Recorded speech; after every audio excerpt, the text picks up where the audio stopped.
Ամեն առավոտ արդեն համարյա 8 տարի շարունակ վարչապետ Փաշինյանը իր այս պետական նստավայրից ոստիկանների շքախմբով գնում է աշխատանքի և ամեն օր նա անցնում է նախկինների ռոբասերժական կլանի կալվածքներով։ Հենց այս նախկիններին, ում հետ արդեն համարյա 8 տարի գիշեր-ցերեկ պայքարում է Փաշինյանը, պատկանում են այս ճանապարհի հյուրանոցները, նորակառույց բարձրահարկ շենքերը, Նաիրի բժշկական կենտրոնը, բանկերը, այլ հյուրանոցներ, այլ բանկեր։ Այսինքն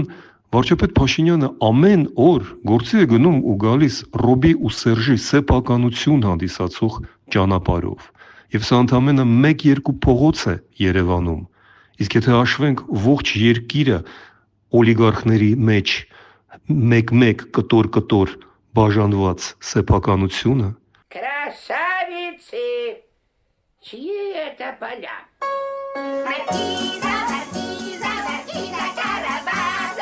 տեսնում եք,